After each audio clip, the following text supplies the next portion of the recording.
வாக்காளர் பெருமக்கள் அனைவருக்கும் வணக்கம். அகில இந்திய சமத்துவ மக்கள் கட்சி, அகில இந்திய நாடாளு மக்கள் கட்சி, அண்ணா திராவிடர் கழகம், அம்மா மக்கள் முன்னேற்றக் கழகம், அனைத்திந்திய அண்ணா திராவிட முன்னேற்றக் கழகம், அனைத்திந்திய லட்சிய திராவிட முன்னேற்றக் கழகம், இந்திய ஒன்றிய முஸ்லீம் லீக், இந்திய சமூக ஜனநாயக கட்சி, இந்திய தேசிய லீக், இந்திய பொதுவுடைமை கட்சி மார்க்சிஸ்ட், இந்திய ஜனநாயக கட்சி, இந்திய பொதுவுடைமை கட்சி, இந்து மக்கள் கட்சி, இந்து முன்னணி, இல்லத்தார் முன்னேற்றக் கழகம், உழவர் உழைப்பாளர் கட்சி, காந்திய மக்கள் கட்சி, கைவினைஞர் முன்னேற்றக் கட்சி, கொங்குநாடு மக்கள் தேசிய கட்சி, கொங்குநாடு முன்னேற்றக் கழகம், தமிழ் மாநில காங்கிரஸ், தமிழ் மாநில முஸ்லீம் லீக், தமிழ் தேச பொதுவுடைமை கட்சி, வார்ப்பூர் தமிழ் தேசிய அரசியல், தமிழ் தேச மக்கள் கட்சி, தமிழ்நாடு உழைப்பாளர் கட்சி, தமிழ்நாடு கொங்கு இளைஞர் பேரவை, தமிழ்நாடு தேசிய ஆன்மீக மக்கள் கட்சி, தமிழ்நாடு முஸ்லீம் முன்னேற்றக் கழகம், தமிழ்நாடு முஸ்லீம் லீக், வார்ப்பூர் தமிழக அரசியல் கட்சிகள், தமிழக மக்கள் முன்னேற்றக் கழகம், தமிழக மக்கள் ஜனநாயக கட்சி, தமிழக வாழ்வுரிமை கட்சி, தமிழர் தேசிய முன்னணி, வார்ப்பூர் திராவிட கட்சிகள், திராவிடர் கழகம், திராவிட முன்னேற்றக் கழகம், தேசிய முற்போக்கு திராவிட கழகம், தேவேந்திர குல வேளாளர் கூட்டமைப்பு, நாம் தமிழர் கட்சி, நீதி கட்சி, பாட்டாளி மக்கள் கட்சி, புதிய தமிழகம் கட்சி, புதிய நீதி கட்சி, மக்கள் இயக்கம் தமிழ்நாடு, மக்கள் நீதி மையம், மறுமலர்ச்சி திராவிட முன்னேற்றக் கழகம், மனிதநேய மக்கள் கட்சி, மனிதநேய ஜனநாயக கட்சி, மூவேந்தர் மக்கள் கட்சி, மூவேந்தர் முன்னணி கழகம், மூவேந்தர் முன்னேற்றக் கழகம், வருங்கால இந்தியா கட்சி, வள்ளி மக்கள் முன்னேற்ற முன்னணி, விடுதலை சிறுத்தைகள் கட்சி. இது போன்று எந்த ஒரு புனிதமான கட்சியின் பின்னணியிலிருந்தும் நாங்கள் வரல. நாங்கள் ரொம்ப ரொம்ப ரொம்ப ரொம்ப சாதாரணமான காலேஜ் ஸ்டூடெண்ட்ஸ். நீங்கள் கேட்கலாம், உங்களுக்கு தான் எக்ஸாம் முடிஞ்சிருச்சு, டிவியை போட்டோமா, ஐபிஎல் மேட்சை பார்த்தோமா, சிஎஸ்கே ஆர்சிபி M- சண்டை போட்டோமா, மொபைல் எடுத்தோமா, பப்ஜி விளையாண்டோமா, வின்னர் சிக்கன் டின்னர்னு லைஃப்பை என்ஜாய் பண்ணமான்னு இல்லாமல் இங்கே ஏன்டா வந்து நிற்கிறீங்க நீங்கள் கேட்கலாம். என்ன பண்ணுறது, எங்களுக்கு பின்னாடி இருக்கிற சந்ததிகள் முன்னாடி போய் நின்று எங்களுக்காக ஏதாவது பேசுங்கன்னு சொல்கிறாங்களே, பேசித்தான் ஆகணும். கடந்த 5 வருஷமாக நம்ம நாட்டில் நடந்த சில பல நிகழ்வுகளை ஒரு சின்ன ஃப்ளாஷ்பேக் மூலமாக பார்த்துட்டு வந்துருவோம். வணக்கம். இன்றைய முக்கிய செய்திகள். புதுக்கோட்டை மாவட்டம் நெடுவாசலில் ஹைட்ரோ கார்பன் திட்டத்தை எதிர்த்து பொதுமக்கள் அனைவரும் 18ஆம் நாளாக போராடி வருகின்றனர்.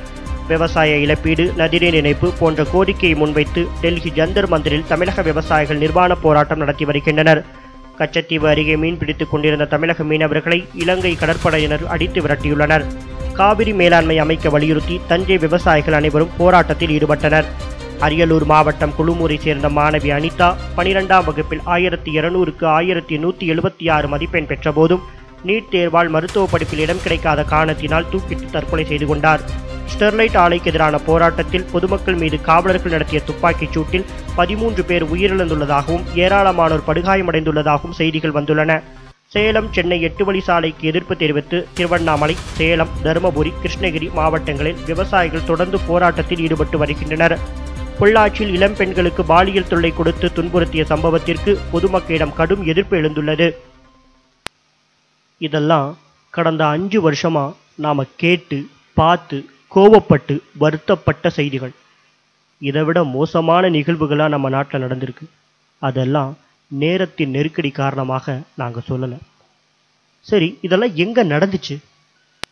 செந்தமிழ் நாடெனும் போதினிலே இன்பத்தேன் வந்து பாயுது காதினிலே, எங்கள் தந்தையர் நாடென்ற பேச்சினிலே ஒரு சக்தி பிறக்குது மூச்சினிலே, வேதம் நிறைந்த தமிழ்நாடு, உயர் வீரம் செறிந்த தமிழ்நாடு, நல்ல காதல் புரியும் அறம்பையர் போல் இளங்கண்ணியர் சூழ்ந்த தமிழ்நாடு, காவிரி தென்பெண்ணை பாலாறு தமிழ் கண்டதொரு வையை பொருணை நெறி என மேவிய யாறு பலவோட திருமேனி செழித்த தமிழ்நாடு, முத்தமிழ் மாமுனி நீள்வரையே நின்று மொயம்புற காக்கும் தமிழ்நாடு, செல்வம் எத்தனையுண்டு புவி மீதே அவை யாவும் படைத்த தமிழ்நாடு, நீள திரைக்கடல் ஓரத்திலே நின்று நித்தம் தவஞ்சியும் குமரி எல்லை, வடமாளவன் குன்றம் இவற்றிடையே புகழ் மண்டி கிடக்கும் தமிழ்நாடு, கல்வி சிறந்த தமிழ்நாடு, புகழ் கம்பன் பிறந்த தமிழ்நாடு, நல்ல பல்விதமாயின சாத்திரத்தின் மனம் பாரெங்கும் வீசும் தமிழ்நாடு, வள்ளுவன் தன்னை உலகினிக்கே தந்து வான்புகழ் கொண்ட தமிழ்நாடு, நெஞ்சை எள்ளும் சிலப்பதிகாரம் என்றோர் மணி யாரம் படைத்த தமிழ்நாடு, சிங்களம் புட்பகம் சாபகம் ஆதிய தீவு பலவீனம் சென்றேறி அங்கு தங்கள் புலிக்கொடி மீன்கொடியும் நின்று சால்புற கொண்டவர் தாய்நாடு,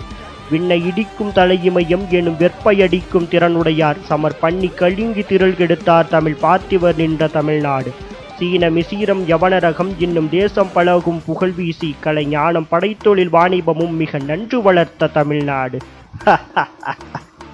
மிக நன்று வளர்த்த தமிழ்நாடு. ஆமா, எல்லாம் இங்க தான் நடந்திருக்கு.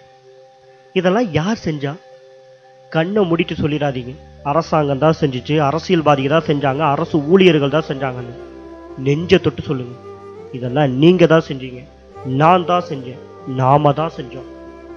நம்ம அரசாங்கம் ஒவ்வொரு 5 வருஷத்துக்கும் நமக்கான அதிகாரத்தை கொடுக்கும். அந்த அதிகாரத்தை காசு வாங்கிட்டு நம்ம துஷ்பிரயோகம் பண்றோம். அதான் அடுத்த 5 வருஷத்துக்கு அவங்க அதிகாரத்தை துஷ்பிரயோகம் பண்றாங்க. இன்னொரு வகையான மக்கள் இருக்காங்க. அவங்க காசு வாங்க மாட்டாங்க, ஓட்டும் போட மாட்டாங்க. கேட்டா எனக்கு லீவ் கிடைக்கிறதே கம்மி, இந்த லீவ்லையும் போய் வெயில நின்று ஓட்டு போடணுமான்னு கேட்குறீங்க. ஒரே ஒரு நாள் வெயிலை பார்க்காம, லைனை பார்க்காம, தூசியை பார்க்காம, புகையை பார்க்காம நீங்க போய் ஓட்டு போட்டீங்க அப்படின்னா அடுத்த 5 வருஷத்துக்கு உங்க வாழ்க்கையில வசந்தம் மட்டும்தான் இருக்கும். நாங்க கேட்கறதெல்லாம் ஒன்னே ஒண்ணுதான். நீங்க இந்த கட்சிக்கு ஓட்டு போடுங்க, அந்த கட்சிக்கு ஓட்டு போடுங்க, எந்த கட்சிக்கு வேணா ஓட்டு போடுங்க, அது எங்களுக்கு தேவையில்லாதது. ஆனா ஓட்டு போடுங்க. ஓட்டு போடுற அன்னைக்கு உங்க வீட்டை விட்டு வெளியே போவீங்கல்ல, அப்போ உங்க வீட்டில் இருக்கிற எல்லா பொருளையும் பாருங்க. TV, grinder, mixie, fan, laptop, cycle, stove, cylinder, சாமி படத்துக்கு மேலே இருக்கிற 2000 ரூபாய் நோட்டு எல்லாத்தையும் பாருங்க. அதோட சேர்த்து அங்கே விளையாண்டுட்டு இருக்கிற உங்க குழந்தைகளையும் பாருங்க. நாளைக்கு என் பையன் 1 லிட்டர் பெட்ரோலை 200 ரூபாய்க்கு வாங்கக்கூடாது, நாளைக்கு என் பொண்ணு 1 கிலோ தக்காளி 150 ரூபாய்க்கு வாங்கக்கூடாது, நாளைக்கு என் பேரன் விவசாயினா யாரு தாத்தான்னு கேட்கக்கூடாது, நாளைக்கு என் பேத்தி கற்புனா என்ன பாட்டின்னு கேட்கக்கூடாதுன்னு நீங்க நினைச்சீங்கன்னா